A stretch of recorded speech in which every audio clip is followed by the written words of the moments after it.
Punjabi audio book YouTube channel सुन रहे सारे ਸਰੋਤਿਆਂ ਨੂੰ ਫਤਿਹ ਅੱਜ ਕਰਦੀ ਹਾਂ ਜੀ। ਵਾਹਿਗੁਰੂ ਜੀ ਕਾ ਖਾਲਸਾ ਵਾਹਿਗੁਰੂ ਜੀ ਕੀ ਫਤਿਹ। ਜੇਲ੍ਹ ਚਿੱਠੀਆਂ ਭਾਗ ਤੀਜਾ ਪੰਨਾ ਨੰਬਰ 30। ਐਬਟਾਬਾਦ ਦਾ ਮੁੱਢਲਾ ਬਿਰਤਾਂਤ। ਸੰਗਤ ਚਲੀ ਜਾਏ ਤਦ ਵੀ ਕੁਸਮੁਸੇ ਹਨੇਰੇ ਵਿੱਚ ਉੱਥੇ ਹੀ ਬੈਠਾ ਰਹਾ ਜਦ ਤਾਈਂ ਮੈਨੂੰ ਭਾਈ ਰੂੜ ਸਿੰਘ ਆ ਕੇ ਹਲੂਣ ਕੇ ਨਾ ਲੈ ਜਾਵੋ।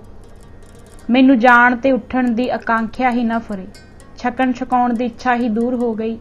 ਐਵੇਂ ਰਾੜਾ ਬੀੜੀ ਕਰ ਛੱਡਣੀ, ਗੱਲਬਾਤ ਉੱਕਾ ਹੀ ਕਿਸੇ ਨਾਲ ਨਾ ਕਰਨੀ, ਦਫ਼ਤਰ ਵਿੱਚ ਚੁੱਪ ਗੜੁੱਪ 2-4 ਘੰਟੇ ਆਪਣਾ ਕੰਮ ਕਰ ਆਉਣਾ, ਕਦੇ ਕਿਸੇ ਕੰਦਰਾ ਵਿੱਚ ਇਕੱਲਿਆਂ ਹੀ ਝੱਲਿਆਂ ਵਾਂਗ ਜਾ ਫਿਰਨਾ। ਉਸ ਕੁਦਰਤੀ ਇਕਾਂਤ ਦੇ ਸੁਹਾਣੇ ਨਜ਼ਾਰੇ ਵਿੱਚ ਮੇਰੇ ਬੈਰਾਗ ਨੂੰ ਹੋਰ ਵੀ ਫੰਗ ਲੱਗ ਜਾਵਣ। ਮੈਨੂੰ ਇੱਕ ਨਾਮ ਦੀ ਲਿਲ ਲੱਗੀ ਹੋਈ, ਹੋਰ ਸੁੱਧ ਬੁੱਧ ਕੋਈ ਨਾ। ਰਾਤ ਨੂੰ ਨੀਂਦ ਹਰਾਮ ਹੋ ਗਈ, ਅੱਖਾਂ ਪੱਥਰ ਹੋ ਗਈਆਂ, ਜੀ ਭਿਆਣਾ ਹੋ ਰਹਾ।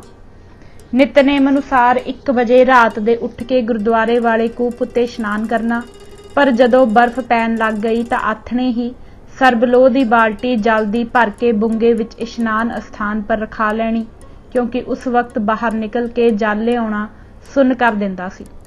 ਸਵੇਰ ਨੂੰ ਬਾਲਟੀ ਵਾਲੇ ਜਲ ਨੇ ਵੀ ਬਰਫ਼ ਸਮਾਨ ਹੀ ਹੋ ਜਾਣਾ, ਉਸੇ ਤਰ੍ਹਾਂ ਇਸ਼ਨਾਨ ਕਰ ਲੈਣਾ। ਅੰਦਰ ਹਵਾ ਨਹੀਂ ਆਉਂਦੀ ਸੀ, ਖੂਬ ਆਨੰਦ ਖਿੜਨਾ। ਦਿਨ ਚੜ੍ਹਦੇ ਤਾਈਂ ਸਭ ਬਾਣੀਆਂ ਦਾ ਪਾਠ ਬੜੀ ਬੈਰਾਗੀ ਦਸ਼ਾ ਵਿੱਚ ਕਰਨਾ, ਪਰ ਨਾਮ ਦੀ ਟੋਟ ਦਿਨੋਂ ਦਿਨ ਵੱਧਦੀ ਜਾਵੇ। ਜਿਉਂ-ਜਿਉਂ ਗੁਰਪੁਰਬ ਪੂਰਨਮਾਸ਼ੀ ਨੇੜੇ ਆਉਂਦਾ ਜਾਏ, ਤਿਉਂ-ਤਿਉਂ ਨਾਮ ਦੀਆਂ ਸਿੱਕਾਂ ਉਮੰਗਾਂ ਤਿੱਖੀਆਂ ਤੋਂ ਤਿੱਖੀਆਂ ਹੁੰਦੀਆਂ ਜਾਣ। ਮਾਇਆ ਜਿਵੇਂ ਗੁਰੂ ਸਾਹਿਬ ਪ੍ਰੇਰਨਾ ਕਰਦੇ, ਤਿਵੇਂ ਸਭ ਗੁਰੂ ਕੇ ਲੇਖੇ ਲਾ ਛੱਡਣੀ।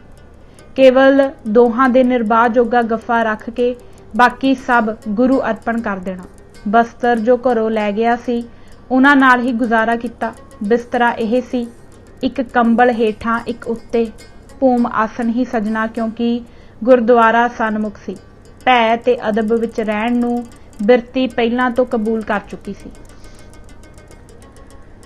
ਗੁਰਪੁਰਬ ਪੂਰਨਮਾਸ਼ੀ ਤੋਂ 2 ਦਿਨ ਪਹਿਲਾਂ ਮੇਰੇ ਪਾਸ ਇੱਕ ਪੰਥਕ ਪੇਪਰ, ਅਖਬਾਰ ਤੇ ਗੁਰਪੁਰਬ ਟਰੈਕਟਰ ਪਹੁੰਚੇ। ਦੋਹਾਂ ਵਿੱਚ ਹੀ ਨਾਮਦਾਨ ਮੰਗਣ ਦੀ ਪ੍ਰੇਰਨਾ ਸੀ। ਮੈਂ ਜਾਪਤਾ ਕਿ ਗੁਰੂ ਨੇ ਖਾਸ ਤੌਰ ਤੇ ਇਹ ਮੈਨੂੰ ਨਿਵਾਜਣਾ ਚਾਹਿਆ ਹੈ। ਮੇਰੇ ਅੰਦਰ ਨਾਮਦਾਨ ਲਈ ਪ੍ਰਾਰਥਨਾ ਕਰਨ ਦੀ ਹੁੱਬ ਉੱਠੀ। ਮੈਂ ਓੜਕ ਸਮੇਂ ਨੂੰ ਸਾਂਭ ਲਿਆ। ਆਪਣੀ ਇਕਾਂਤ ਗੁਫਾ ਵਿੱਚ ਰਹਿਰਾਸ, ਆਰਤੀ ਸੋਹਿਲਾ ਤੋਂ ਪਛਾਤ ਅਰਦਾਸਾ ਸੋਧ ਕੇ ਲੱਗਾ ਪ੍ਰਾਰਥਨਾ ਕਰਨ। ਪ੍ਰਾਰਥਨਾ ਪਰ ਮੈਨੂੰ ਐਸਾ ਭਾਸਿਆ ਕਿ ਪ੍ਰਾਰਥਨਾ ਦਾ ਥੋਂ ਮੈਨੂੰ ਕੋਈ ਅਗੰਮੀ ਤਾਕਤ ਦੱਸ ਰਹੀ ਹੈ ਤੇ ਆ ਮੁਹਾਰੀ ਪ੍ਰਾਰਥਨਾ ਮੈਨੂੰ ਫੁਰ ਰਹੀ ਹੈ। ਨੇਤਰਾਂ ਵਿੱਚੋਂ ਵੀ ਆ ਮੁਹਾਰਾ ਜਲ ਚਲਿਆ ਜਾ ਰਿਹਾ ਹੈ।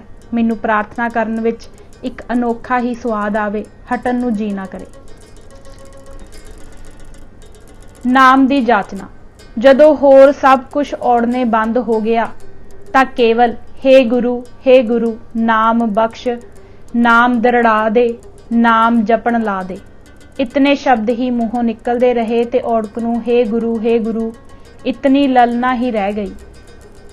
ਹੇ ਗੁਰੂ ਕਰਦੇ ਨੂੰ ਮੈਨੂੰ ਪਤਾ ਨਹੀਂ ਰਿਹਾ। ਆਪਣੇ ਸਰੀਰ ਦੀ ਸੁੱਧ ਨਾ ਰਹੀ ਤੇ ਮੈਨੂੰ ਪਤਾ ਨਹੀਂ ਕਿ ਕਦੋਂ ਮੈਂ ਖੜਾ ਡਿੱਗ ਪਿਆ ਹਾਂ। ਅਗੰਮੀ ਆਵਾਜ਼।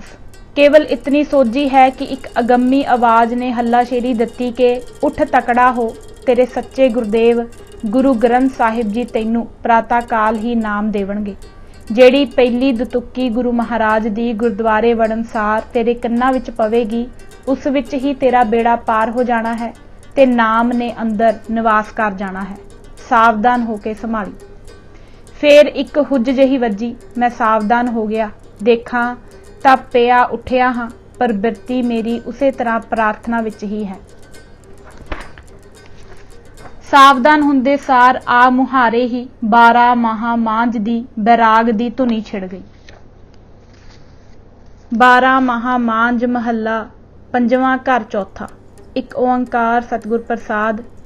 ਕਿਰਤ ਕਰਮ ਕੇ ਵਿਛੁੜੇ ਕਰ ਕਿਰਪਾ ਮੇਲੋ ਰਾਮ, 4 ਕੁੰਟ ਦਹ ਦਿਸ ਭਰ ਮੈਂ ਥਕ ਆਏ ਪ੍ਰਭ ਕੀ ਸਾਮ, ਧੇਨ ਦੁਦੈ ਤੇ ਬਾਹਰੀ ਕਿਤੇ ਨ ਆਵੈ ਕਾਮ, ਜਲ ਬਿਨ ਸਾਖ ਕੁਮਲਾਵਤੀ ਉਪਜੈ ਨਾਹੀ ਦਾਮ, ਹਰ ਨਾਹ ਨ ਮਿਲੀਐ ਸਾਜਨੈ ਕਤ ਪਾਈਐ ਬਿਸਰਾਮ, ਜਿਤ ਘਰ ਹਰ ਕੰਤ ਨ ਪ੍ਰਗਟਈ भटनगर से ग्राम। सर्ब सिगार तबोल रस सन देही सब खाम। प्रभ स्वामी कंत विहूणियां मीत सजन सब जाम। नानक की बेनंतियां कर कृपा दीजै नाम। हर मेलो स्वामी संग प्रभ जिसका निश्चल धाम। ਅੱਜ ਪਹਿਲਾ ਦਿਨ ਸੀ ਕਿ ਮੈਨੂੰ ਇਹਨਾਂ ਦੇ ਅੰਤਰੀਵੀ ਤੇ ਅਸਲੀ ਭਾਵ ਵਿੱਚ ਜਿਗਰੀ ਆਨੰਦ ਹੁਲਾਸ ਅਤੇ ਬਿਰਹਾ ਸੁਲਤਾਨ ਦਾ ਬਿਰਹਾ ਬੇਦਵਾ ਹੁਲਾਰਾ ਆਇਆ। ਮੇਰਾ ਨੀਰ ਵਹੇ ਵਹਿ ਚੱਲੇ ਅਤੇ ਠੱਲੇ ਹੀ ਨਾ। ਬੈਰਾਗ ਦਾ ਕੜ ਪਾਟ ਗਿਆ। ਮਦਰ ਧੁਨੀ ਦਾ ਬੈਰਾਗਮਈ ਕੀਰਤਨ ਛਿੜ ਗਿਆ। ਬਾਹਰੋਂ ਉੱਠ ਕੇ ਆਪਣੇ ਕਮਰੇ ਵਿੱਚੋਂ ਭਾਈ ਰੂੜ ਸਿੰਘ ਵੀ ਆ ਕੇ ਨਾਲ ਜੁਟ ਗਏ। ਇਹਨਾਂ ਨੂੰ ਰਾਗ ਦੇ ਘਰ ਦੀ ਖਾਸੀ ਪਰਖ ਸੀ। ਪਿਛਲੀਆਂ 2 ਤੁਕਾਂ ਤੇ ਆ ਕੇ ਤਾਂ ਉਹ ਬਿਨੇ ਅਲਾਪ ਹੋਇਆ ਕਿ ਬੈਰਾਗ ਲੀਨਤਾ ਦੋਹਾਂ ਤੁਕਾਂ ਦੇ ਭਾਵ ਵਿੱਚ ਲੀਨ ਕਰ ਗਈ। ਮਾਨੋ ਮੈਂ ਉਕਤ ਦੁਤਕੀ ਦੇ ਅਨੁਭਵੀ ਭਾਵ ਦਾ ਸਰੂਪ ਬਣ ਗਿਆ। ਮੈਨੂੰ ਐਸਾ ਜਾਪੇ ਕਿ ਇਹ 2 ਤੁਕਾਂ ਵਾਲੀ ਬੇਨਤੀ ਗੁਰੂ ਸਾਹਿਬ ਨੇ ਖਾਸ ਅੱਜ ਦੀ ਦਸ਼ਾ ਵਾਸਤੇ ਹੀ ਮੇਰੇ ਨਿਮਿਤ ਵਿਚਾਰ ਕੇ ਮੇਰੇ ਲਈ ਹੀ ਸਾਂਭ ਕੇ ਰੱਖੀ ਸੀ। ਭੂਤ ਭਵਿੱਖਤ ਦੇ ਦਾਨੀ ਨੇ ਇਹ ਬਿਨੇ ਸੰਥਿਆ ਕੇਵਲ ਮੇਰੇ ਸਿਖਾਉਣ ਲਈ ਹੀ ਰਚੀ ਸੀ। ਮੇਰੀਆਂ 2 ਸਿੱਕਾਂ ਕਰ ਕਿਰਪਾ ਦੀਜੈ ਨਾਮ ਤੇ ਹਰ ਮੇਲੋ ਸਵਾਮੀ ਸੰਗ ਪ੍ਰਭ। ਇਹ 2 ਹੀ ਮੇਰੀਆਂ ਅੰਤਰੀਵੀ ਸਿੱਕਾਂ ਸਨ ਜੋ ਹੁਣ ਪਪੀਹੇ ਦੀ ਪੁਕਾਰ ਬਣ ਗਈਆਂ। ਮੇਰਾ ਰੋਮ ਰੋਮ ਇਹੋ ਪੁਕਾਰੇ, ਰਗੋ ਰੇਸ਼ਾ ਇਹ ਧੁਨੀ ਉਚਾਰੇ। ਮੈਥੋਂ ਇਸ ਪੁਕਾਰ ਦਾ ਉਚਾਰਨ ਛੱਡਿਆ ਨਾ ਜਾਵੇ। ਮੈਨੂੰ ਆਸ ਤਾਂ ਬੱਝ ਹੀ ਚੁੱਕੀ ਸੀ ਕਿ ਕਿਰਪਾ ਪ੍ਰਾਤਾ ਕਾਲ ਨਾਮ ਦੀ ਹੋ ਜਾਣੀ ਹੈ। ਗੈਬੀ ਇਸ਼ਾਰਾ ਮੈਨੂੰ ਹੋ ਚੁੱਕਾ ਸੀ ਤੇ ਇਹ ਗੈਬੀ ਇਸ਼ਾਰਾ ਮੇਰੇ ਸ਼ਰਧਾਲੂ ਆਤਮੇ ਅੰਦਰ ਡੂੰਘਾ ਉਤਰ ਗਿਆ। ਪਰ ਜਿਉਂ-ਜਿਉਂ ਆਸ ਭਰੋਸਾ ਵੱਜਦਾ ਗਿਆ ਤਿਉਂ-ਤਿਉਂ ਮੇਰੀ ਉੱਪਰਲੀ ਬਿਨੈ ਕਿਰਤ ਪੁਕਾਰ ਹੋਰ ਵੀ ਸੁਆਦਲੀ ਦਸ਼ਾ ਵਿੱਚ ਵੱਧਦੀ ਗਈ। ਮੈਂ ਆਪਣੇ ਆਪ ਵਿੱਚ ਬੇਨਤੀ ਦਾ ਬੁੱਤ ਜਿਹਾ ਬਣਿਆ ਹੋਇਆ ਪ੍ਰਤੀਤ ਹੋਵਾਂ। ਮੈਨੂੰ ਇਸੇ ਦਸ਼ਾ ਵਿੱਚ ਉੱਥੋਂ ਉਠਾ ਕੇ ਭਾਈ ਰੂੜ ਸਿੰਘ ਜੀ ਇਸ਼ਨਾਨ ਅਸਥਾਨ ਵਿੱਚ ਲੈ ਗਏ ਤੇ ਇਸ਼ਨਾਨ ਦੇ ਪ੍ਰਤਾਪ ਸ਼ਾਂਤ ਰਸ ਛਾ ਗਿਆ ਤੇ ਮੈਂ ਗੁਰਬਾਣੀ ਨਿਤਨੇਮ ਦੀ ਬਾਣੀ ਦਾ ਆਨੰਦ ਲੈਣ ਲੱਗਾ। ਮੈਨੂੰ ਪਤਾ ਨਹੀਂ ਸੀ ਕਿਤਨੀ ਕੁ ਰਾਤ ਗੁਜ਼ਰੀ ਤੇ ਕਿਤਨੀ ਕੁ ਰਹਿੰਦੀ ਹੈ।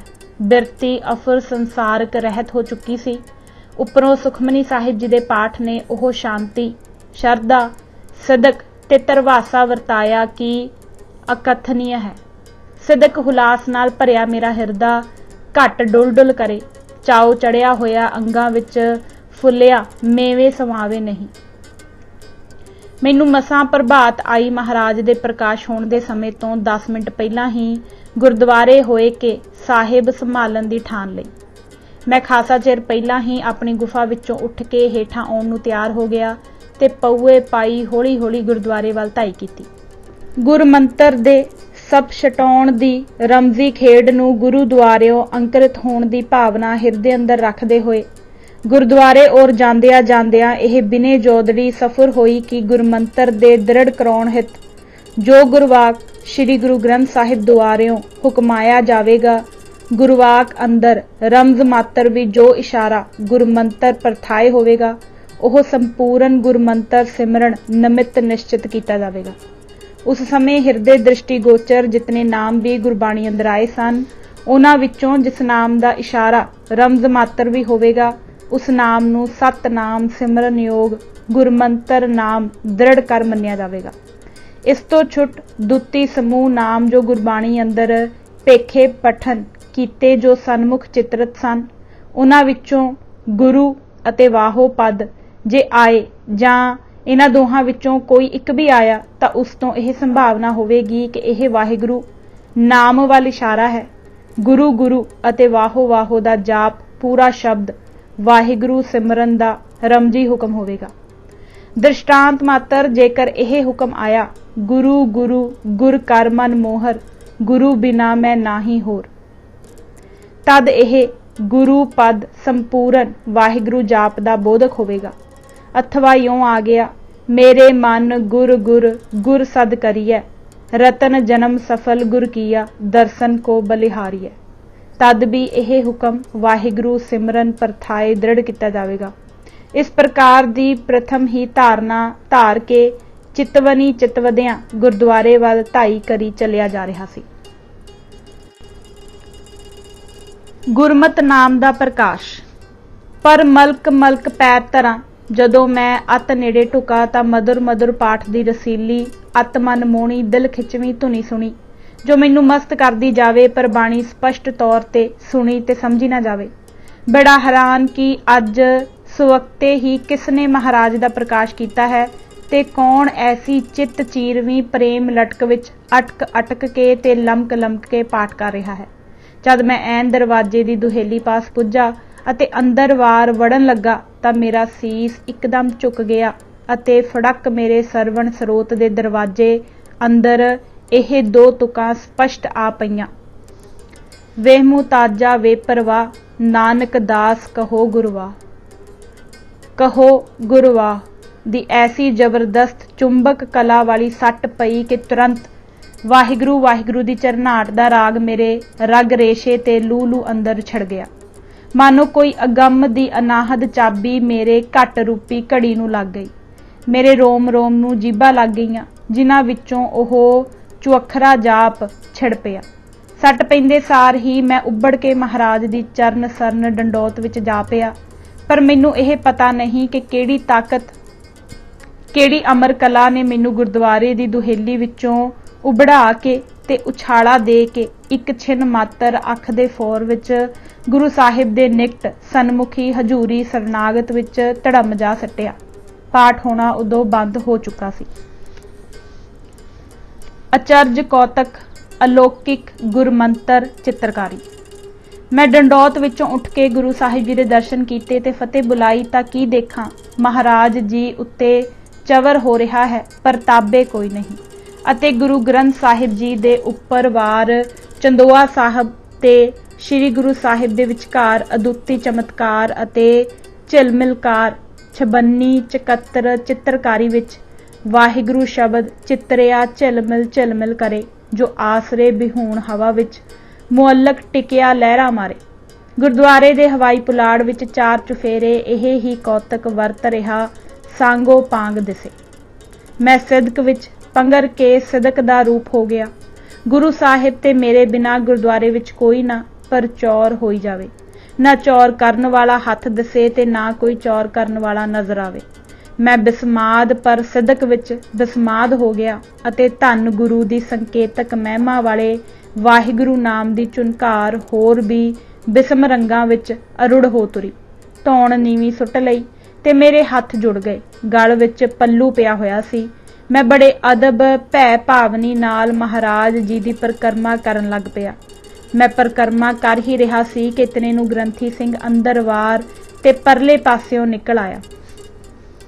उसनूं देख के मैं ठठंबर के भूरे दी बुक्कड़ मार महाराज दे सन्मुख हो के बैठ गया। ग्रंथी भाई ने आउंदे ही पुछया कि प्रकाश किसने कीता है, कि तुसी कीता है? मैं उपर नूं सिर चुक के उस वाल देखिया पर मैथों उत्तर कुछ ना दिता गया। पर हुण महाराज जी उत्थे चौर हुंदा ना दसे अते ओह अलौकिक गुरमंत्र चित्रकारी भी गुम। इतने नूं ग्रंथी साहिब दा छोटा भाई आ गया जो बहुत गुरमुख सी। उसनूं भी ग्रंथी ने ओह पुछ गिछ कीती पर उसने भी कन्ना ते हथ रखिया। ओह फेर चुप हो गए। मैनूं पता नहीं कि उन्हां की समझिया विचारिया ते किवें ख्याल कीता हो। फिर ग्रंथी जदों ताबे बैठ के आवाज़ा लैण नूं रुमाल चुकन लगा जो गुरु साहिब उपर दिता होया सी तां मैं छड़प दे के ताबे वाल नूं आ खड़ा होया। उधर ग्रंथी ने आवाज़ा आरंभ दिता। आवाज़े दा जो वाक सी ओह दर्शन करन तो इन बिन ओही निकलिया जो मैं सुनिया सी। जां मेरा सुनिया पेखिया एक हो गया तां मैं होर भी हक्का बक्का रह गया। मैं मुद्दे मूँह महाराज जी दे अगर भाग जा पिया। ग्रंथी तां वाक लैके बाहर चलिया गया। उसदा प्रेमी भाई बड़े प्यार सत्कार नाल सहम के मेरे कोल आ बैठा ते मैं आखन लगा, इयों क्यों पए हो? मैं आख्या, जी अरदास सोध के चुब्बा मार के मेरी नमित वाक लै दिओ। उस कहा, अरदासा मैं कर दिंदा हां, वाक तुसी लवो। मैं आख्या, चुब्बा भी तुसी ही मार दिओ, मैं खड़ा खड़ोता वाक लै लवांगा। मैं ताबे नहीं बैठना, तुसी बैठे रहो।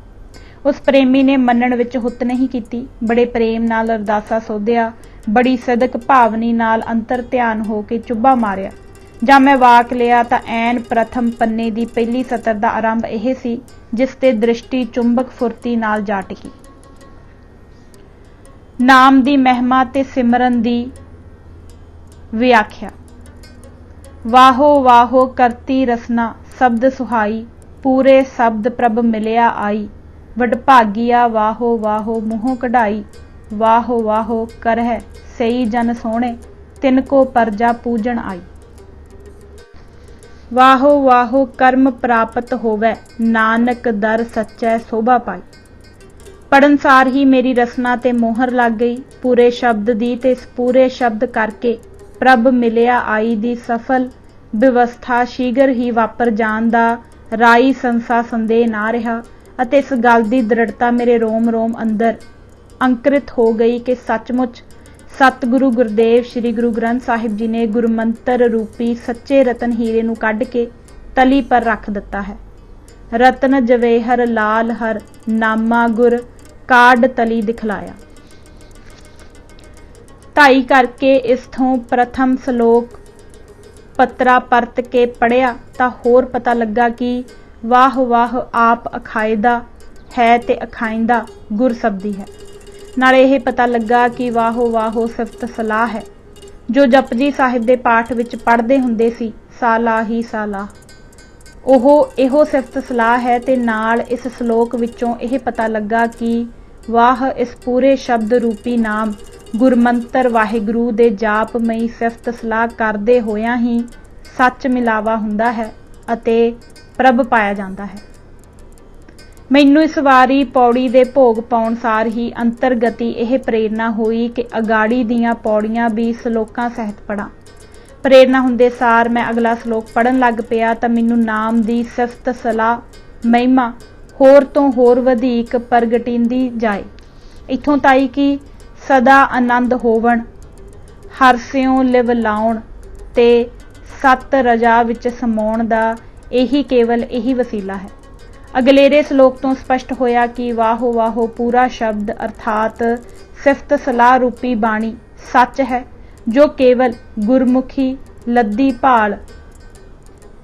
फिर यह कि इस सिफत सलाह नूं सबदे भी उचरे, हिरदे नाल आराधन करे ते हृदय समाल नाभि विच उतार के भी रखे, हर तरह बेड़ा पार है।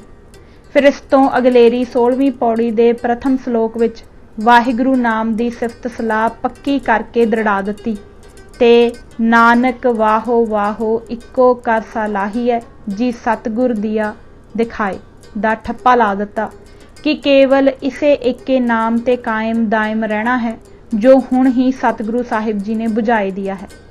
दूजे श्लोक विच इस गुरमत नाम जपन हारियां दा प्रताप वर्णन किया है, इथों ताई कि नानक वाहो वाहो करे से जन निर्मले त्रिभुवन सोझी पाए वाली उच्च प्रतापी व्यवस्था प्राप्त हो जाती है।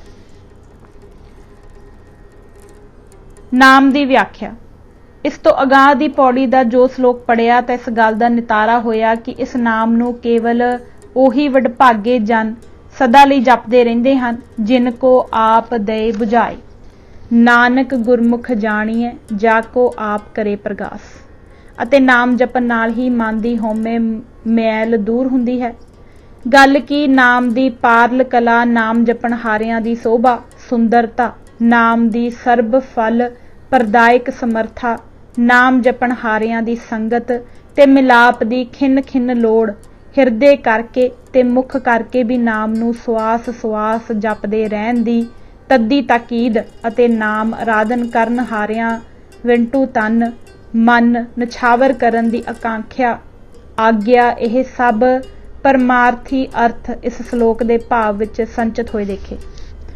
17वीं पौड़ी के दूजे श्लोक विच नाम की अभेदता, नाम की अमृत कला, नाम दे सेवक हारियां नाम रूपी फल की प्राप्ति, नाम अभ्यास द्वारा नामी की सर्ब व्यापकता की लखता, वाह वाहिगुरू नित करन हारे गुरसिखां दा वाहो करना, गुरपूरे नूं पाउणा ते एक मन एक चित होके वाहो वाहो करन करके जम कंकर दा निकटन आउणा अते मन चिंदे फल पाउणा, यह सर्ब गल्लां वर्णन हन। 18वीं पौड़ी दे पहले श्लोक दा वाक वाहो वाहो अमृत नाम है गुरमुख पावै कोई, जदों पाठ विच आया तां स्पष्ट 69वां फैसला होया कि गुरमत अमृत नाम बस केवल एहो ही है। सब तो पिछली तुक विच अनदिन नाम लए वाली पंक्ति ने मैनू पहाड़ वांगू अचल खड़ा कर दिता। हुणे तो ही अठे पहर नाम विच जुटे रहना है, भावें तन मन जाए तां जाओ, हुण बस जी। फैसला गह गडवा हो गया कि नाम की प्राप्ति तां हो गई। नामी की प्राप्ति जद ताईं ना हो जावे तद तीक एक तार नाम विखे दिन रहन जुटे रहना है, ते ऐसा जुटना है कि खान पान सैन चैन सब त्याग देने हैं। मेरा हौसला हुण सिखरली टीसी दा सी। हिम्मत साहस उद्यम मेरे दुआले दिव्य देव रूप धार के आण हाजिर होए। मैं हल्लाशेरी नाल महाराज नूं मत्था टेक के जदों गुरुद्वारिओ विदा होण दी आग्या मंगण लगा तां मैनूं तुरन लगे नूं इह गुर असीस मिली। गुर असीस। उद्यम करेंदियां जियो तूं, कमावदियां सुख पुंज, ध्याए दा तूं प्रभु मिल, नानक उतरी चिंत।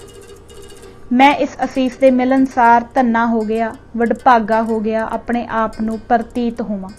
इस असीसमई गुरवाक ते पहले गुरवाकां दे अनुभावी अर्थां ते भावां दा ऐसा गहगढ़ सिक्का मेरे रिद अंतर बैठ गया कि मेरा डगमग डोलना सदीव लई उडंत हो गया। उस समय जो उक्त वाकां दी अनुभवी व्याख्या मैनू सफुर होई, उसनूं मेरी परोखो नहीं कि अखरां विच लिख के वर्णन कर सकां। मेरे हिरदे ते उकरी गई, पर मेरा चाओ हुलास कि मैं नाम ना नवाजिया गया हाँ, कि दात इलाही मैं थी पाई गई है। मैनू टिकण ना देवे कि कदों एकांत सहज अस्थान विखे बैठ के नाम दे अखंड जाप विच जम के जुट जावां अते फेर अखां ना उघेड़ा, पर अंदर निर्जतन ही टक टक खंडा खड़क रहा सी। उठदे बैठदे जिधर जावां फिर तुरां टक टक दी तान उवें बज रही सी। वाहो चाबी लाउण हारिया दाता, खूब चाबियां लाइयां, पर मेरियां अजे भुखां नहीं गवाइयां। हुण आपे छैबर ला देवी, मैनू की चिंता, मैं निचिंत पर चरण प्यासी दरस बैरागन, भेखो थान सबाए। खो पै रही सी ते अणडिठे आत्म रहस दी तोड़ सी। मैं एवें उपरले दिलों दड़े दफ्तर जाके बद्धा चट्टी भर आया। कालजा अन्न जल वल्लों प्रथम दिवस दा ही खाली सी। मैनू दिशा आदिक फिरन दी दुविधा कोई है ही नहीं सी, ते अगाह नूं भोजन आदिक नाल ढिड भरन दी रुचि ही नहीं सी। सगों कड़ाके रह के खंडा खूब खड़के ते कोई अटका झटका ना पवे। दूजे दिन दा हाल। अज भी मैं बुंगे पर आउण सार बिना ही खान पान कीते अपनी गुफा विच जा वड़िया, पर मेरे मगर ही भाई साहिब रूड़ सिंह गफे छकाउण नूं बिरबिर करदे फिरन। मैथों उन्हां दी निराशता वाली निम्मो झाणी झीणी बाण झल्ली ना जावे। मैं बाहर वार नूं फिर उठ तुरिया। उन्हां नूं होली दे के आख दिता कि मैनू अजे भी प्रसादे दी रुचि नहीं। तू गफ्फा ला लै, मैं बाहर फिरन तुरन चित परचाउण चलिया हाँ, तू मेरे पिछे ना आई। मैं इतना आख के उत्थों ज्यों निकलिया, एक हरियावली पहाड़ी दी कंदरा ते कुदरती नज़ारे विच जा रमिया। कुदरत दे चित चुभवें ते दिल खिचवें रमणीक सुंदर नज़ारियां ने कादर दी अमित सुंदरता दे अनुमानक लहरे अजेहे चित बिरती अंदर उत्पन्न कीते कि नाम दा रटन संकल्प विकल्प रहत अफर दशा विच जोरो जोरी जारी हो पिया। मैनू नाम जपण दा कोई थों पता नहीं, ना कोई नाम अभ्यास दी जुगती आउंदी है ते ना ही सुआस हिठाहां उताहां चढ़ाउण उतारन दी मैं कितों संथਿਆ सिखी है। मैनू केवल पति परमात्मा की प्राप्ति वाली लिल लगी हुई है। यह प्रेम भिन्नी लिल या प्रेम पलीता है जो मेरी हिचकदी हटकदी ते हटकोरे खांदी बिरती नूं चाबक मार मार के चढ़दी कला वल सिद्धे तोरी जाण लई सहायक बनी हुई है। 3 वजे तो मैनू उस स्थान विच बैठे होए नूं सांझ काल दा समां हो गया ते हनेरा होण ही लगा सी कि इतने नूं भाई रूड़ सिंह जी मेरी खोज करते हुए उधर ही आ निकले। रहरास साहिब का पाठ करते हुए मेरे अगे आण खलोते। उस वेले उन्हां दे मूँह विच यह तुक सी, तुद आप विछोड़िया आप मिलाया। मैनू यह तुक बड़ी मिठी प्यारी गूढ़ अंतरीव अर्थां वाली लगी।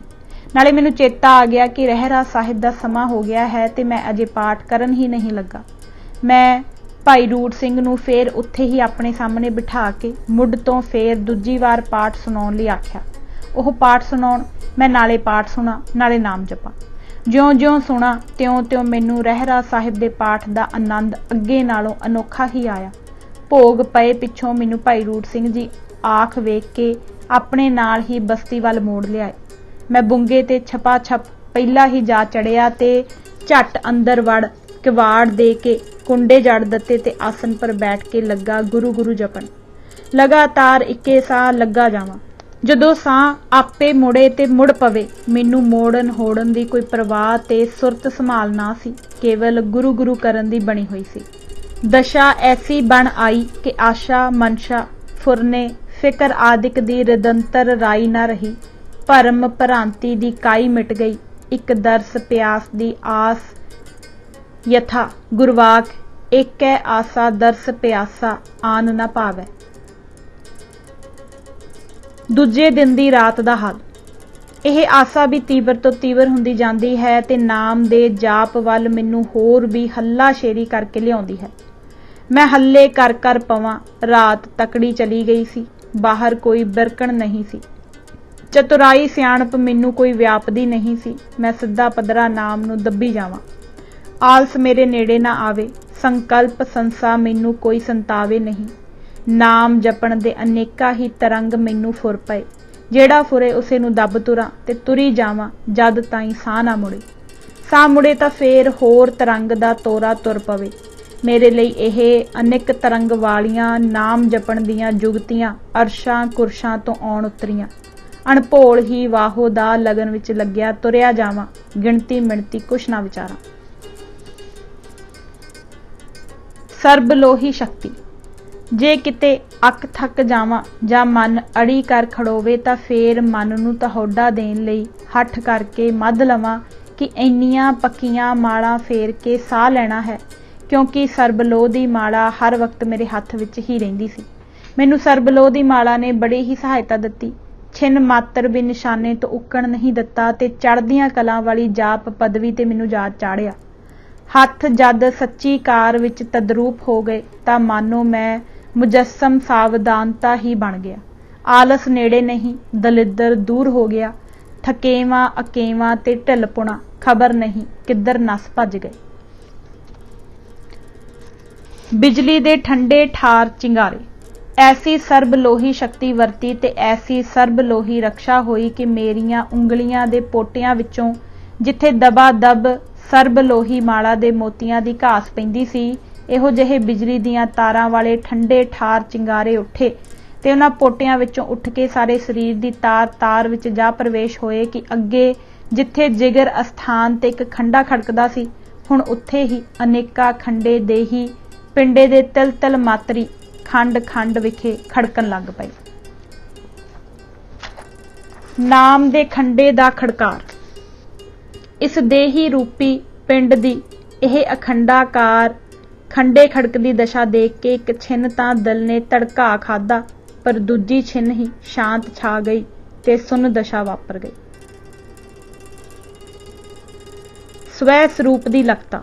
ਮੈਨੂੰ ਆਪਣਾ ਸਰੀਰ ਆਪਣੇ ਆਤਮਾ ਤੋਂ ਅੱਡੋ ਅੱਡ ਹੋਇਆ ਹੋਇਆ ਦਿਸੇ। ਫਿਰ ਸਰੀਰ ਦਿਸੇ ਹੀ ਨਾ ਕਿ ਕਿੱਧਰ ਗਿਆ। ਜਾਪ ਹੀ ਜਾਪ ਦੀ ਝਰਨਾਟ ਪਈ ਸੁਣਾਈ ਦੇਵੇ। ਕੰਨ ਸਣੇ ਸਰੀਰ ਦੇ ਹਨ ਹੀ ਨਾ ਤਾਂ ਸੁਣਦਾ ਕੌਣ ਹੈ। ਇਸ ਝਮੇਲੇ ਵਿੱਚ ਪੈ ਕੇ ਮੈਂ ਫਿਰ ਭਮੱਤਰ ਗਿਆ। ਅਗਲੀ ਛਿਨ ਦੇਖਾਂ ਤਾਂ ਮੈਂ ਆਤਮਾ ਸਰੂਪ ਹਾਂ। ਮੈਨੂੰ ਹੁਣ ਆਪਣਾ ਸਰੂਪ ਆਪਣਾ ਆਪਾ ਨਿਰਾਲਾ ਹੀ ਨਜ਼ਰੀ ਆਉਣ ਲੱਗਾ। ਉਸ ਆਪੇ ਦੇ ਆਤਮ ਸਰੂਪ ਨੂੰ ਮੈਂ ਲੱਖ ਲੱਖ ਕੇ ਭੇਖ ਭੇਖ ਕੇ ਅਚਰਜੋ ਅਚਰਜ ਹੁੰਦਾ ਜਾਵਾਂ, ਪਰ ਮੈਨੂੰ ਐਸ ਸਵੈ ਭੇਖਣਹਾਰ ਦਸ਼ਾ ਦਾ ਆਨੰਦ ਸਵਾਦ ਕੁਛ ਬਾਹਲਾ ਲੰਮਾ ਨਾ ਆਵੇ, ਕਿਉਂਕਿ ਮੈਂ ਤਾਂ ਪਰਮਾਤਮ ਦੇਵ ਦੇ ਦਿਦਾਰਿਆਂ ਦਾ ਆਸ਼ਿਕ ਸੀ। ਮੈਨੂੰ ਉਰਲੀਆਂ ਪਰਲੀਆਂ ਪਰਚਾਵੇ ਦੀਆਂ ਚਾਟਾਂ ਕਿੱਥੇ ਲੁਭਾ ਸਕਦੀਆਂ ਸਨ। ਮੇਰੀ ਸਿੱਖ ਮੇਰਾ ਹਾਵਾ ਓਡਾ ਕੇਡਾ ਹੀ ਬਣਿਆ ਤਣਿਆ ਰਿਹਾ। ਮੇਰੀ ਸਿੱਖ ਸਾਵੀਂ ਦੀ ਸਾਵੀਂ, ਮੇਰੀ ਆਸ਼ਾ ਦਰਸ਼ਨ ਦੀ ਦੂਣੀ ਚੌਣੀ। ਹੋਰ ਆਸਾਂ ਦੇ ਫੁਰਨੇ ਤਾਂ ਪਹਿਲਾਂ ਹੀ ਮਿਟ ਚੁੱਕੇ ਸਨ। ਇੱਕੋ ਇਹੋ ਆਸ਼ਾ ਸੀ, ਇਸੇ ਦਾ ਫੁਰਨਾ ਸੀ। ਪਰ ਹੁਣ ਮੈਨੂੰ ਇਸ ਆਸ਼ਾ ਤੋਂ ਵੀ ਨਿਰਾਸ਼ਤਾ ਹੋ ਗਈ ਕਿ ਮੇਰੇ ਭਾਗ ਕਿੱਥੇ ਜੋ ਐਸੇ ਉੱਚ ਦਰਸ਼ਨਾਂ ਦਾ ਪਾਤਰ ਬਣ ਸਕਾਂ। ਮੈਂ ਅੱਤ ਨਿੰਮੋ ਝੋਣਾ ਜਿਹਾ ਹੋ ਗਿਆ। ਪਰ ਇਸ ਨਿਰਾਸ਼ਤਾ ਵਿੱਚ ਵੀ ਅਜਪਾ ਜਾਪ ਜਿਉਂ ਦਾ ਤਿਉਂ ਜ਼ੋਰਾਂ ਤੋਰਾਂ ਵਿੱਚ ਛੜਿਆ ਰਿਹਾ। ਪਰ ਮੇਰੇ ਇਸ ਦਾਅਵੇ ਦਾ ਲੱਕ ਟੁੱਟ ਗਿਆ ਕਿ ਇਸੇ ਰਾਤ ਅੰਦਰ ਦਰਸ਼ਨ ਪਰਸ ਲੈਣੇ ਹਨ। ਜਦ ਮੇਰੇ ਇਸ ਆਸ ਦਾਅਵੇ ਦਾ ਲੱਕ ਟੁੱਟਾ ਤਾਂ ਮੇਰੇ ਅਚਲ ਆਸਣ ਦਾ ਚੌਂਕੜਾ ਵੀ ਟੁੱਟ ਗਿਆ। ਮੈਂ ਸਿੱਧਾ ਸਤੋਰ ਨਿਸੱਲ ਹੋ ਕੇ ਲੰਮਾ ਪੈ ਗਿਆ, ਪਰ ਜਿਹਬਾ ਕਰਕੇ ਜਾਪ ਉਵੇਂ ਜਿਵੇਂ ਹੀ ਹੋ ਰਿਹਾ ਸੀ ਤੇ ਹੱਥ ਉੱਚਾ ਕਰਕੇ ਮਾਲਾ ਦਾ ਖੰਡ ਚੱਕਰ ਉਸ ਤੋਂ ਵੀ ਅਧਿਕ ਚੱਲ ਰਿਹਾ ਸੀ। ਹੋਰ ਸਭ ਕਾਰ ਤਾਂ ਉਵੇਂ ਜਿਵੇਂ ਚੱਲ ਰਹੀ ਸੀ। ਬਿਰਤੀ ਵਿੱਚ ਵੀ ਰੰਚਕ ਮਾਤਰ ਘਾਟਾ ਨਹੀਂ ਸੀ। ਅਕਾਲੀ ਜੋਤ ਦਾ ਪ੍ਰਕਾਸ਼ ਤੇ ਦਰਸ਼ਨ ਕੇਵਲ ਆਸਾਂ ਤੇ ਉਤਸ਼ਾਹਾਂ ਦਾ ਫੁਰਨਾ ਨਹੀਂ ਸੀ। ਇਸ ਨਿਮਰਤਾ ਵਾਲੀ ਨਿਸੰਮ ਪਰ ਸਾਵਧਨਤਾ ਦੀ ਹਾਲਤ ਵਿੱਚ ਥੋੜੇ ਹੀ ਚੱਕਰ ਫਿਰੇ ਹੋਣਗੇ ਕਿ ਚਾਣਚੱਕ ਅਚਿੰਤਾ ਹੀ ਮੇਰੇ ਘਟ ਅੰਦਰ ਜੋਤ ਦਾ ਪ੍ਰਕਾਸ਼ ਆਣ ਲਸ਼ਕਿਆ। ਜਦੋਂ ਹੀ ਮੈਂ ਆਪਣੇ ਅੰਦਰ ਠੰਡਾ ਠਾਰ ਚਾਨਣਾ ਝਲਕਦਾ ਡਲਕਦਾ ਭੇਖਿਆ ਤੇ ਸਾਂਗੋ ਪਾਂਗ ਭੇਖਿਆ ਤਾਂ ਮੈਥੋਂ ਚਾਲ ਚੱਲੀ ਨਾ ਗਈ। ਮੇਰੀਆਂ ਕਿਲਕਾਰੀਆਂ, ਮੇਰੀਆਂ ਚੀਕਾਂ ਨਿਕਲ ਚੱਲੀਆਂ। ਮੈਂ ਹੌਲਾ ਫੁੱਲ ਵਰਗਾ ਹੋ ਗਿਆ। ਅਚਰਜ ਸਵਾਦਦਾਰ ਅਕੈ ਅਸੈ ਮਿਠਾਸ ਦੀ ਦਮਕ ਵਾਲਾ ਪ੍ਰਕਾਸ਼ ਜੋਤ ਸਰੂਪੀ ਝਿਲਮਿਲਕਾਰ ਜਦ ਮੈਂ ਦੂਜੀ ਵਾਰੀ ਝਾਤੀ ਮਾਰ ਕੇ ਅੰਤਰ ਬਾਹਰ ਸਾਰੀ ਕੋਠੀ ਦੇ ਅੰਦਰ ਪਸਰਿਆ ਹੋਇਆ ਦੇਖਿਆ, ਮੇਰੀਆਂ ਅੱਖਾਂ ਮਿਚ ਗਈਆਂ। ਜਿਉਂ ਉੱਬੜ ਕੇ ਛੱਤ ਨਾਲ ਜਾ ਲੱਗਿਆ। ਮੇਰੇ ਹੱਥ ਜੁੜ ਗਏ। ਬੇਨਤੀ ਕੀਤੀ, ਸੱਚੇ ਪਾਤਸ਼ਾਹ, ਇਸ ਅਜਰ ਨੂੰ ਤੂੰ ਆਪੇ ਹੀ ਜਰਾ, ਮੈਥੋਂ ਜਰਿਆ ਨਹੀਂ ਜਾਂਦਾ। ਇੱਕ ਅੱਖ ਦੇ ਫੌਰ ਵਿੱਚ ਮੈਂ ਮਲਕ ਦੇ ਕੇ ਫਿਰ ਫਰਸ਼ ਤੇ ਆਣ ਟਿਕਿਆ। ਇੱਕ ਫੁੱਲ ਦੀ ਸੱਟ ਫੇਟ ਨਹੀਂ ਲੱਗੀ। ਝੂਲਣੇ ਤੇ ਝੂਲਦਾ ਹੀ ਉੱਪਰ ਜਾ ਚੜਿਆ ਸੀ ਅਤੇ ਹਲੋਰਿਆਂ ਦੀ ਬੁੱਕਲ ਲੋਰੀ ਵਿੱਚ ਹੇਠ ਆਣ ਉਤਰਿਆ। ਗਿਆਨ ਰਾਓ ਜਬ ਸੇਜੇ ਆਵੈ ਤਾਂ ਨਾਨਕ ਭੋਗ ਕਰਈ। ਮੈਨੂੰ ਹੁਣ ਕੀ ਦਿਸੇ ਕਿ ਮੇਰਾ ਸਰੀਰ ਹੁਣ ਇੱਕ ਸੇਜਾ ਦਿਵ ਜੋਤ ਸਰੂਪੀ ਜਗਮਗੰਤੀ ਸੇਜ ਬਣਿਆ ਹੋਇਆ ਹੈ ਅਤੇ ਸੇਜ ਦੇ ਉੱਪਰ ਮਹਾਪਰਬਲ ਪ੍ਰਕਾਸ਼ ਸਰੂਪ ਅਚਲ ਆਨੰਦ ਸਰੂਪ ਭੋਗ ਕਰ ਰਿਹਾ ਹੈ, ਜਿਸ ਦਾ ਸਵਾਦ ਮੈਥੋਂ ਝੱਲਿਆ ਨਾ ਜਾਵੇ ਪਰ ਛੱਡਿਆ ਵੀ ਨਾ ਜਾਵੇ। ਮੇਰੀਆਂ ਅੱਖਾਂ ਭਾਵੇਂ ਮੀਚੀਆਂ ਹੋਈਆਂ ਸਨ, ਪਰ ਪ੍ਰਕਾਸ਼ ਮਹਾਜੋਤੀ ਸਰੂਪ ਦਾ ਮੈਨੂੰ ਸਾਖਸ਼ਾਤ ਮੇਰੇ ਅੰਦਰ ਬਾਹਰ ਦਸੇ। ਮੇਰੇ ਇਹਨਾਂ ਦੋਏ ਨੈਣਾਂ ਤੋਂ ਬਿਨਾਂ ਮੈਨੂੰ ਹੋਰ ਅੰਤਰੀਵੀ ਦਿਵ ਲੋਇਣ ਅਚਰਜ ਦਿਵ ਦ੍ਰਿਸ਼ਟੀ ਵਾਲੇ ਲੱਗ ਗਏ। ਇਹ ਅਲੌਕਿਕ ਕੌਤਕ ਮੈਥੋਂ ਸਹਾਰਿਆ ਨਾ ਜਾਵੇ। ਮੈਂ ਜਾਪ ਬੰਦ ਕਰਨ ਦੀ ਬਥੇਰੀ ਕੋਸ਼ਿਸ਼ ਕਰਾਂ ਕਿ ਮਤਾ ਇਸ ਦੇ ਬੰਦ ਕਰੇ ਤੇ ਮੈਨੂੰ ਕੁਝ ਜਰਾ ਕੁ ਸਹਾਰਾ ਆਵੇ, ਪਰ ਕਿੱਥੋਂ। ਹੁਣ ਉਹ ਜਾਪ ਵੀ ਦਿਵ ਆਤਮੀ ਸੁੱਤੇ ਅਭਿਆਸ ਬਣ ਗਿਆ। ਰੋਕਿਆ ਹੋਇਆ ਰੁਕੇ ਹੀ ਨਾ। ਸੁਆਸਾਂ ਦਾ ਜ਼ੋਰ, ਚਮਤਕਾਰੀ ਹੁਲਾਰਿਆਂ ਵਾਲਾ ਆਨੰਦ ਰਹੱਸੀ ਅਭਿਆਸ ਅਜਬ ਰੰਗਾਂ ਤੇ ਤਰੰਗਾਂ ਵਿੱਚ ਤੁਰਿਆ ਹੋਇਆ ਸੀ। ਜਿਉਂ-ਜਿਉਂ ਮੈਂ ਉਸ ਵੱਲ ਧਿਆਨ ਬਿਰਤੀ ਹੋਵਾਂ, ਤਿਉਂ-ਤਿਉਂ ਪਰਮ ਵਿਸਮਾਦ ਵਿੱਚ ਸਮਾਉਂਦਾ ਜਾਵਾਂ। ਮੇਰਾ ਹਿਰਦਾ ਕਵਲ ਖਿੜਿਆ ਪਿਆ ਤੇ ਪ੍ਰਕਾਸ਼ ਨਾਲ ਨੂਰੋ ਨੂਰ। ਹਲਕਾਪਨ ਇਹਾ ਜਿਹਾ ਕਿ ਉੱਡ ਜਾਵਾਂ। ਮਸਾ ਰੋਕ ਰੱਖਾਂ। ਬੇਨਤੀਆਂ ਕਰ ਅਤੇ ਬੇਨਤੀ ਦੇ ਸ਼ਬਦ ਪੜ ਆਨੰਦੀ ਗਿਆਨ ਪ੍ਰਕਾਸ਼ ਰਾਉ ਰਝਾਵਾਂ ਤੇ ਮਨਾਵਾਂ। ਚਾਲੂ ਰਸਾਲੂ ਕੰਤੜੇ ਨੂੰ ਸਵਾਰ ਕੇ ਸੇਜਾਂ ਤੇ ਸੰਭਾਲਾਂ। ਮੈਨੂੰ ਕੀ ਪਤਾ ਸੀ ਕਿ ਰਸ ਰਸੀੜਾ ਪਿਰਿਓਂ ਚੱਲ ਕੇ ਘਰ ਆਵੇਗਾ। ਮੈਂ ਸਮਝਦਾ ਸੀ ਕਿ ਇਸ ਕੋਠੇ ਰੂਪੀ ਘਰ ਵਿਖੇ ਜਿੱਥੇ ਮੈਂ ਬੈਠਾ ਅਭਿਆਸ ਕਰਦਾ ਸੀ, ਕਿਤੋਂ ਅਗੰਮ ਤੋਂ ਉਤਰ ਕੇ ਬਾਹਰੋਂ ਦੀ ਆ ਕੇ ਮੈਨੂੰ ਮਿਲੂ। ਪਰ ਮੈਂ ਕੀ ਜਾਣਦਾ ਸੀ ਕਿ ਮੇਰਾ ਚੋਜੀ ਪਿਆਰਾ ਸ਼ੋ ਕੋਈ ਅਗਾਧ ਕਲਾ ਵਾਲਾ ਕੌਤਕ ਵਰਤਾ ਕੇ ਮੇਰੇ ਘੱਟ ਰੂਪ ਘਰ ਅੰਦਰ ਆਣ ਮਲ ਕੇ ਮੇਰੀ ਸੇਜਾ ਉੱਤੇ ਆਣ ਬੈਠੇਗਾ। ਅੱਜ ਮੇਰੇ ਹੱਬੇ ਟੋਲ ਸੁਹਾਵਣੇ ਹੋ ਗਏ। ਪ੍ਰਕਾਸ਼ ਉਜਿਆਰੇ ਦਾ ਇੱਕ ਡਲ ਕਰਿੰਦਾ ਸਮੁੰਦਰ ਮੇਰੇ ਅੰਤਰ ਬਾਹਰ ਠਾਠਾਂ ਮਾਰੇ, ਪਰ ਮੈਂ ਗੁਰਬਾਣੀ ਦੇ ਪ੍ਰਤਾਪ ਨਾਲ ਸਿੱਖੀਆਂ ਹੋਈਆਂ ਬੇਨਤੀਆਂ ਦੇ ਪ੍ਰਭਾਵ ਕਰਕੇ ਇਹਨਾਂ ਝਲਕਾਂ ਤੇ ਝਾਲਾਂ ਨੂੰ ਝੱਲ ਗਿਆ। ਦਰਸ਼ਨਾਂ ਦੇ ਅਦਭੁਤ ਨਜ਼ਾਰੇ। ਜਿਉਂ-ਜਿਉਂ ਮੈਂ ਇਹਨਾਂ ਤਰੰਗਾਂ ਵਿੱਚ ਲੀਨ ਹੋਵਾਂ, ਤਿਉਂ-ਤਿਉਂ ਹੋਰ ਤੋਂ ਹੋਰ ਅਦਭੁਤ ਤੇ ਪਰਮ ਅਦਭੁਤ ਪਰਮਾਰਥੀ ਰੰਗਾਂ ਦੇ ਕੌਤਕ ਮੇਰੇ ਦਿਵ ਦ੍ਰਿਸ਼ਟੀ ਨੇਤਰਾਂ ਦੇ ਅਗੋਚਰ ਆਵਨ, ਜਿਨ੍ਹਾਂ ਦਾ ਲਿਖਣਾ ਕਥਨਾ ਪੰਜ ਭੂਤਕ ਇਸ ਨਾਨੀ ਦਾਇਰੇ ਤੋਂ ਬਾਹਰ ਹੈ। ਜਿਸ ਕੋਠੇ ਵਿੱਚ ਮੈਂ ਬਿਰਾਜਮਾਨ ਸੀ, ਹੁਣ ਮੈਨੂੰ ਉਸ ਕੋਠੇ ਦੀਆਂ ਕੰਧਾਂ, ਛੱਤ ਕੁਝ ਵੀ ਨਜ਼ਰ ਨਾ ਆਵੇ। ਧੁਰ ਆਕਾਸ਼ ਥਾਣੀ ਖੁੱਲਾ ਪੁਲਾੜ ਨਦਰੀ ਆਵੇ ਤੇ ਸਾਫ਼ ਨਿਰਮਲਾ ਦਿਖਾਈ ਦੇਵੇ, ਜਿਸ ਵਿੱਚ ਕਿ ਉਹ ਨਿਰੰਜਣੀ ਜੋਤ ਦਾ ਪ੍ਰਕਾਸ਼ ਜਗਮਗ ਜੋਤ ਉਜਾਲਾ ਪਸਰ ਰਿਹਾ ਹੈ, ਜੋ ਕਿ ਮੇਰੇ ਘਟ ਅੰਦਰ ਆਨੰਦ ਹੁਲਾਸ ਤੇ ਪ੍ਰਕਾਸ਼ ਦਾ ਸਹਿਜ ਤੱਤ ਬਿਲੋਵਨਾ ਬਲੋ ਰਹੀ ਹੈ। ਇਹ ਸਭ ਕੁਝ ਮੈਂ ਇਨ ਬਿਨ ਪੇਖਾਂ, ਪ੍ਰਤੱਖ ਪੇਖਾਂ, ਜਾਗਰਤ ਵਿੱਚ ਪੇਖਾਂ, ਪਰ ਮੈਨੂੰ ਅਮੰਨਾ ਤੇ ਪ੍ਰਤੀਤ ਨਾ ਆਵੇ ਕਿ ਮੈਂ ਸੱਚਮੁੱਚ ਇਹ ਨਜ਼ਾਰੇ ਚਮਕਾਰ ਜਿਉਂਦਾ ਜਾਗਦਾ ਦੇਖ ਰਿਹਾ ਹਾਂ। ਮੈਨੂੰ ਦੋ ਝੋਲੇ ਪੈਣ। ਪਹਿਲਾ, ਇੱਕ ਤਾਂ ਇਹ ਕਿ ਜਾਂ ਤਾਂ ਮੈਂ ਮਰ ਕੇ ਸਰੀਰ ਤਿਆਗ ਕੇ, ਪੁਰਾਣਾ ਚੋਲਾ ਬਦਲ ਕੇ ਤੇ ਕੋਈ ਨਵਾਂ ਦਿਵ ਚੋਲਾ ਧਾਰ ਕੇ ਪਾਰਲੋਕੀ ਅਰਸ਼ੀ ਮੰਡਲਾਂ ਵਿੱਚ ਇਹ ਨਜ਼ਾਰੇ ਦੇਖ ਰਿਹਾ ਹਾਂ। ਦੂਜਾ, ਜਾਂ ਜੋ ਕੁਝ ਹੈ ਸੋ ਸਵਪਨ ਬਵਸਥਾ ਦਾ ਚਮਤਕਾਰ ਹੈ। ਹੇਰਤ ਹੇਰਤ ਹੈ ਸਖੀ ਹੋਏ ਰਹੀ ਹੈਰਾਨ। ਚਾਹੇ ਮੇਰੀ ਹੱਡ ਬੀਤੀ ਤੇ ਹੱਡ ਵਰਤੀ ਮੈਨੂੰ ਦੱਸੇ ਕਿ ਜਾਗਰਤ ਦੇ ਪ੍ਰਤੱਖ ਜਲਵੇ ਪ੍ਰਗਟ ਪਹਾਰੇ ਜਲਵਾਗ ਹੋਏ ਹਨ, ਪਰ ਚਕਿੱਤਰ ਜਿਹਾ ਰਹਿ ਜਾਵਾਂ ਕਿ ਏਵਡ ਕੁਦਰਤ ਮੇਰੇ ਪਰਥਾਏ ਵਰਤ ਸਕਦੀ ਹੈ, ਕਿ ਏਵਡ ਵੱਡੀ ਦਾਤ ਮੇਰੀ ਨਿਮਿਤ ਦਾਤਾਰੀ ਜਾ ਸਕਦੀ ਹੈ। ਏਵਡ ਵੱਡੀ ਕਿਰਪਾ ਤੇ ਮੈਂ ਐਡਾ ਵੱਡਾ ਪਾਪੀ, ਮੇਰੇ ਵਿੱਚ ਐਡੇ ਗੁਣ ਕਿੱਥੋਂ, ਜਿਨ੍ਹਾਂ ਗੁਣਾ ਕਰ ਗੁਣੀ ਨੂੰ ਰਝਾ ਲਵਾਂ। ਤਾਂ ਤੇ ਇਹ ਪ੍ਰਤੱਖ ਨਹੀਂ, ਸਭ ਸੁਪਨਾ ਹੈ। ਇਹ ਇਸ ਜਨਮ ਦੀ ਖੇਡ ਨਹੀਂ, ਕੋਈ ਪਾਰਲੋਕ ਜਨਮ ਦੇ ਕਰਿਸ਼ਮੇ ਦੇਖ ਰਿਹਾ ਹਾਂ। ਭਾਵੇਂ ਕੁਝ ਵੀ ਹੋਵੇ, ਜੋ ਕੁਝ ਦੇਖ ਰਿਹਾ ਹਾਂ ਸੋ ਅਤਿਅੰਤ ਸ਼ੁਭ ਲੱਛਣੀ ਪਰਮ ਆਨੰਦੀ ਲਹਿਰ ਬਹਿਰ ਮਾਣ ਰਿਹਾ ਹਾਂ। ਚੱਲ ਤੂੰ ਮਾਣੀ ਚੱਲ, ਕਾਨੂੰ ਵਸਵਸਿਆ ਵਿੱਚ ਪੈਂਦਾ ਹੈ। ਇਤਨੇ ਨੂੰ ਬਾਹਰੋਂ ਭਾਈ ਰੂਟ ਸਿੰਘ ਜੀ ਨੇ ਬੂਹਾ ਖੜਕਾਇਆ ਕਿ ਇਸ਼ਨਾਨ ਦਾ ਵਕਤ ਹੋ ਗਿਆ ਹੈ ਤੇ 2 ਵਜੇ ਚਾਹੁੰਦੇ ਹਨ। ਜਦ ਮੇਰੇ ਕੰਨਾਂ ਵਿੱਚ ਇਹ ਬਿੜਕ ਪਈ ਤੇ ਮੈਂ ਜਾਤਾ ਕਿ ਨਾ ਮੈਂ ਮਰਿਆ ਹਾਂ ਤੇ ਨਾ ਚੋਲਾ ਪਲਟਿਆ ਹੈ ਤੇ ਨਾ ਹੀ ਸੁਪਨਾ ਦੇਖ ਰਿਹਾ ਹਾਂ, ਪਰ ਦੂਜੇ ਛਿਨ ਹੀ ਵਸਵਸਾ ਉੱਠ ਖੜੋਤਾ ਕਿ ਸ਼ਾਇਦ ਮੈਂ ਸੁਪਨੇ ਵਿੱਚ ਭਾਈ ਰੂਟ ਸਿੰਘ ਦੀ ਇਹ ਆਵਾਜ਼ ਸੁਣਦਾ ਹੋਵਾਂ। ਮਰਨ ਵਾਲਾ ਸੰਸਾ ਤਾਂ ਦੂਰ ਹੋ ਗਿਆ, ਪਰ ਸੁਪਨੇ ਵਾਲਾ ਵਸਵਸਾ ਖੜਾ ਹੀ ਰਿਹਾ। ਮੈਂ ਅੰਦਰੋਂ ਕੁੰਡਾ ਖੋਲ ਕੇ ਜਦੋਂ ਬਾਹਰ ਨਿਕਲਿਆ ਤਾਂ ਭਾਈ ਰੂਟ ਸਿੰਘ ਨੇ ਫਤਿਹ ਬੁਲਾਈ। ਮੈਂ ਉਸਨੂੰ ਸਿਆਤਾ ਪਛਾਤਾ ਤੇ ਸਿਆਣ ਪਛਾਣ ਕੇ ਫੇਰ ਵੀ ਮੈਂ ਇਹ ਗੱਲਬਾਤ ਤੇ ਮੇਲ ਗੇਲ ਸੁਪਨੇ ਵਿੱਚ ਹੀ ਹੁੰਦਾ ਸਮਝਾਂ। ਮੈਂ ਉਸ ਤੋਂ ਪੁੱਛਿਆ, ਭਾਈ ਰੂਟ ਸਿੰਘ ਜੀ, ਕਿ ਆਪਾਂ ਦੋਵੇਂ ਸੁਪਨੇ ਵਿੱਚ ਗੱਲਬਾਤ ਕਰ ਰਹੇ ਹਾਂ, ਕਿ ਤੁਸੀਂ ਵੀ ਸੁਪਨਾ ਦੇਖ ਰਹੇ ਹੋ? ਉਸ ਆਖਿਆ, ਜੀ ਨਹੀਂ ਭਾਈ ਸਾਹਿਬ, ਅੱਜ ਤੁਸੀਂ ਕਿਹੋ ਜਿਹੀਆਂ ਗੱਲਾਂ ਪਏ ਕਰਦੇ ਹੋ, ਚਲੋ ਇਸ਼ਨਾਨ ਕਰੋ। ਜਦ ਮੈਂ ਇਸ਼ਨਾਨ ਵਾਲੇ ਕਮਰੇ ਵਿੱਚ ਗਿਆ ਤਾਂ ਉਹੀ ਸਮਾਨ ਪਏ ਨਜ਼ਰ ਆਉਣ, ਪਰ ਮੈਂ ਡਿੱਗ ਪਵਾਂ ਤੇ ਆਪ ਹੀ ਸੰਭਲ ਪਵਾਂ। ਮੇਰੇ ਅੰਦਰ ਇਕੱਠਾ ਹੋਇਆ ਵਾ ਤੇ ਮੈਂ ਪਿਰਮ ਰਸੀ ਅਕਹਿ ਰਸਾਂ ਵਿੱਚ ਖੀਵਾ ਹੋਇਆ ਫਿਰਾਂ। ਖੀਵੇ ਹੋਏ ਨੇ ਇਸ਼ਨਾਨ ਜੋ ਕੀਤਾ ਤਾਂ ਸਵਾਸ ਅਭਿਆਸ ਖੰਡੇ ਦਾ ਐਸਾ ਮਧਾਣਾ ਫਿਰਨ ਲੱਗਾ ਕਿ ਕਥਿਆ ਨਹੀਂ ਜਾਂਦਾ।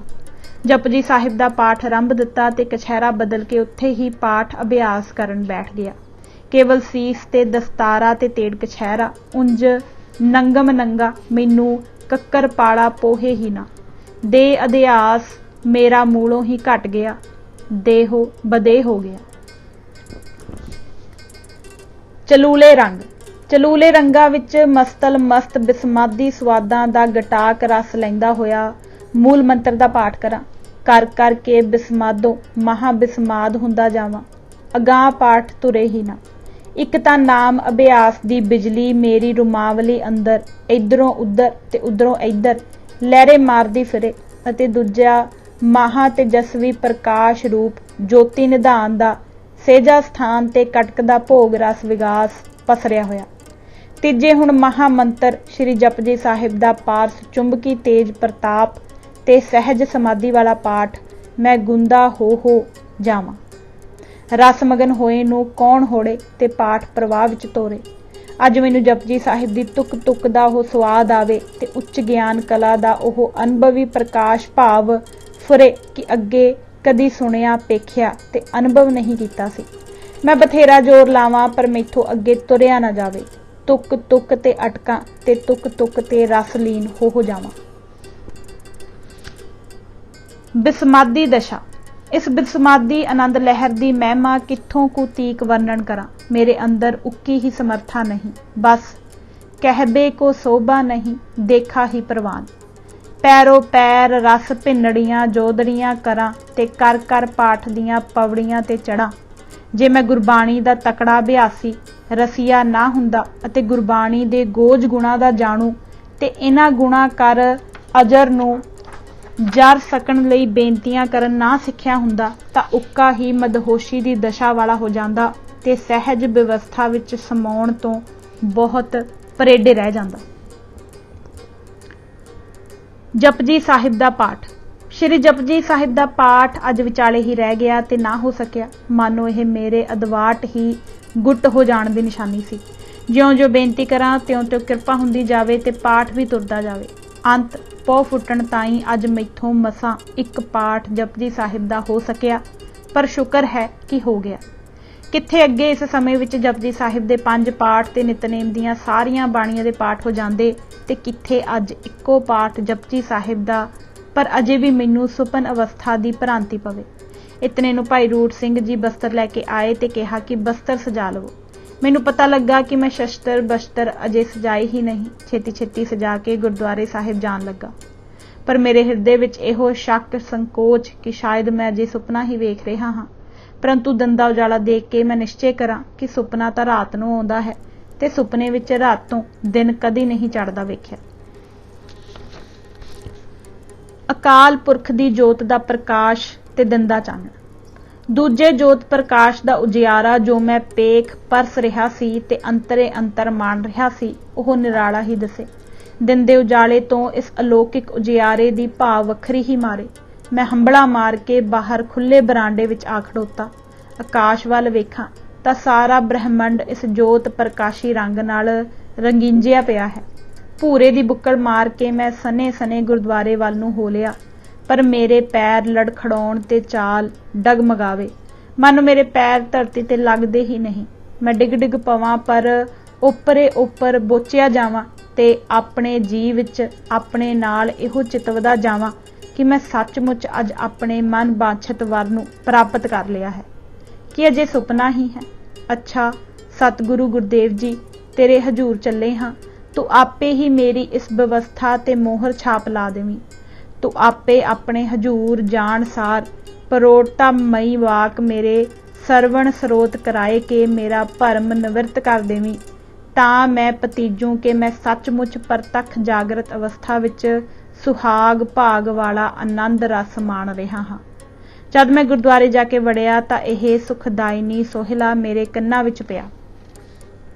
ਯਾਰ ਵੇ ਨਿਤ ਸੁਖ ਸੁਖੇਦੀ ਸਾਂ ਮੈਂ ਪਾਈ, ਵਰ ਲੋੜੀਂਦਾ ਆਇਆ ਵਜੀ ਵਾਧਾਈ। ਮਹਾ ਮੰਗਲ ਰਹਸ ਥੀਆ, ਫਿਰ ਦਇਆਲ ਸਦ ਨਵ ਰੰਗੀਆ। ਵਡਭਾਗ ਪਾਇਆ ਗੁਰ ਮਿਲਾਇਆ, ਸਾਧ ਕੇ ਸਤ ਸੰਗੀਆ। ਆਸਾ ਮਨਸਾ ਸਗਲ ਪੂਰੀ, ਪ੍ਰਿय ਅੰਕ ਮਿਲਾਈ। ਬਿਨਵੰਤ ਨਾਨਕ ਸੁਖ ਸੁਖੇਦੀ, ਸਾ ਮੈਂ ਗੁਰ ਮਿਲ ਪਾਈ। ਇਸ ਵਧਾਈ ਦੇ ਸੋਹਲੇ ਨੂੰ ਸੁਣ ਕੇ ਮੇਰੇ ਭਰਮ ਦੇ ਸਭ ਛੋੜ ਕੱਟੇ ਗਏ। ਮੈਨੂੰ ਕੋਈ ਸ਼ੱਕ ਸੁਭਾਅ ਸੁਪਨ ਦਸ਼ਾ ਦਾ ਨਾ ਰਿਹਾ। ਮਹਾਰਾਜ ਦੀਆਂ 5 ਪਰਿਕਰਮਾ ਕਰਕੇ ਡੰਡੌਤ ਬੰਦਨਾ ਕਰਕੇ ਤਾਬੇ ਆ ਕੇ ਵਾਕ ਲੈਣ ਲਈ ਚੁੱਭਾ ਮਾਰਿਆ ਤਾਂ ਆਨੰਦ ਸਾਹਿਬ ਦਾ ਪਹਿਲਾ ਪੌੜਾ ਨਿਕਲਿਆ। ਐਸੀ ਲਟਕ ਤੇ ਮੌਜ ਵਿੱਚ ਪਾਠ ਹੋਇਆ ਕਿ ਦੇਖਾ ਹੀ ਪ੍ਰਵਾਨ ਹੈ।